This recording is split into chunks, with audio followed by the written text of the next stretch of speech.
Hello friends, आज हम एकोनाइट पढ़ेंगे। तो एकोनाइट के हम PQRS सिम्टम्स देख लेते हैं। एक तो सेडेंट्री लाइफ और एक्यूट केसेस में देते हैं हम, कभी भी क्रोनिक केसेस में हम एकोनाइट नहीं प्रिस्क्राइब करते।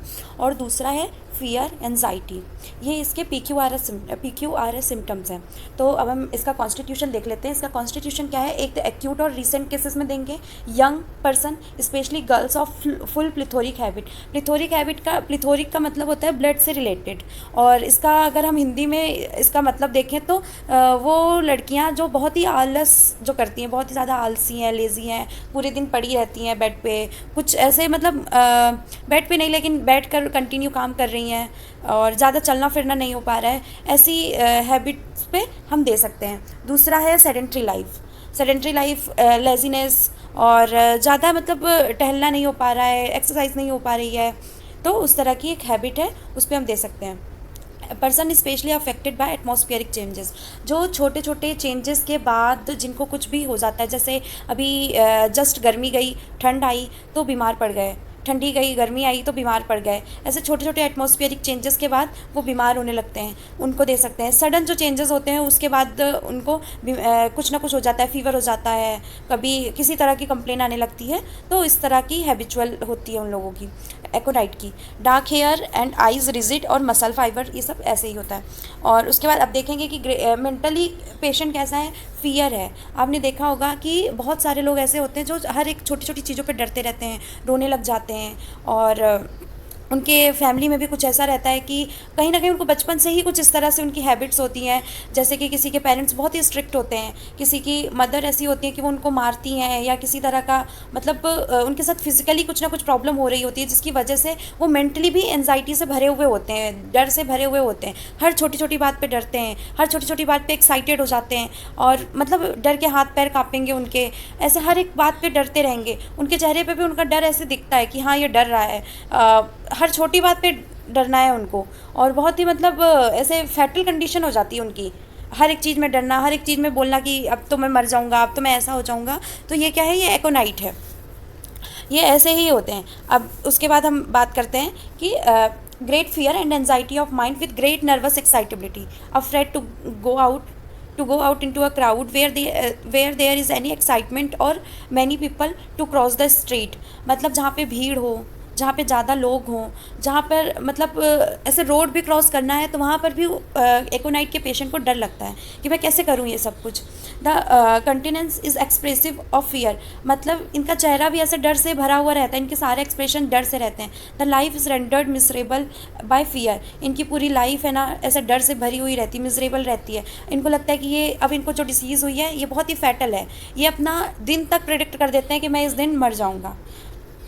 Sure his disease will prove fatal, predict the day he will die.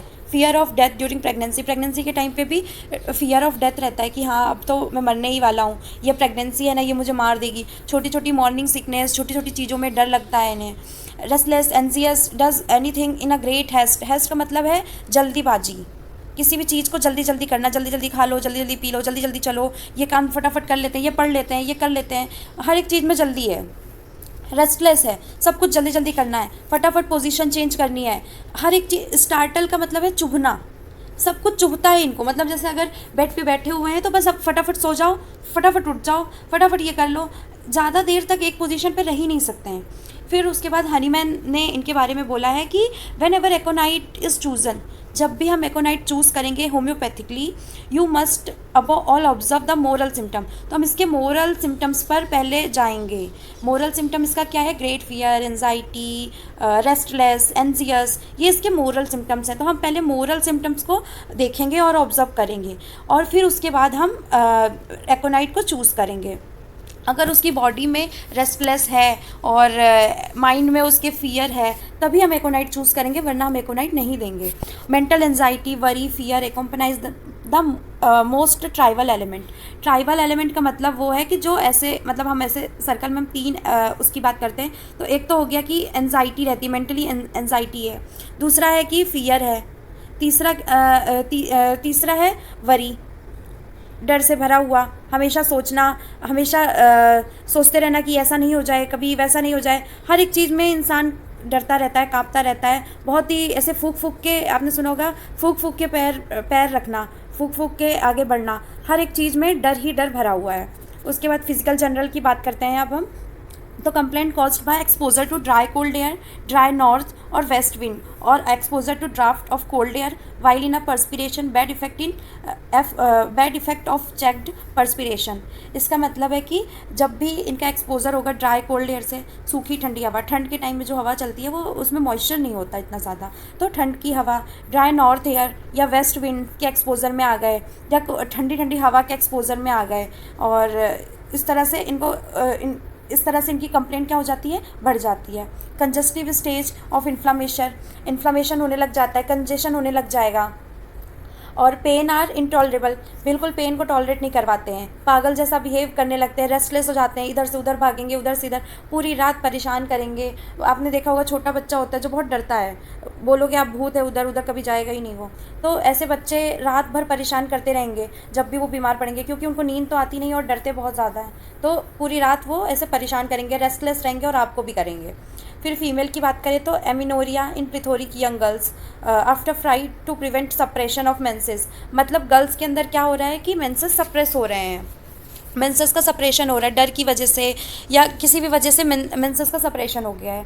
उसके बाद रिस्पिरेटरी सिम्टम्स की बात करें तो cough, croup, dry hard, suffocating, loud, rough, croaking, hard, ringing, whistling on expiration, मतलब जब भी सांस लेते हैं तब तो सही रहता है, लेकिन जब सांस बाहर निकालते हैं उस टाइम पे एक रिंगलिंग विस्लिंग से साउंड आती है थ्रोट से, और बहुत ही सफोकेटिंग सा कफ होता है, ड्राई रहता है और ऐसे रफ रफ सा रहता है, क्रोकिंग रहती है, ड्राई कोल्ड एयर की वजह से, ड्राफ्ट ऑफ एयर की वजह से प्रॉब्लम होती है।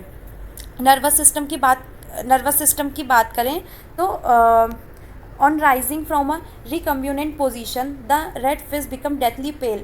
He become faint on giddy and falls as he fears to rise again, accompanied by vanishing of sight and unconscious. Convulsion of teething children, जब भी ये उठते हैं, उठते टाइम पे इनका फेस कैसा रहेगा, रेड फेस रहता है और पूरी तरह से पेल हो जाता है, इनको चक्कर जैसा आता है और उसी टाइम पे ये गिर भी जाते हैं, वापस उठने की हिम्मत नहीं होती क्योंकि बहुत ज़्यादा ही डर जाते हैं ये इन सब चीज़ों से।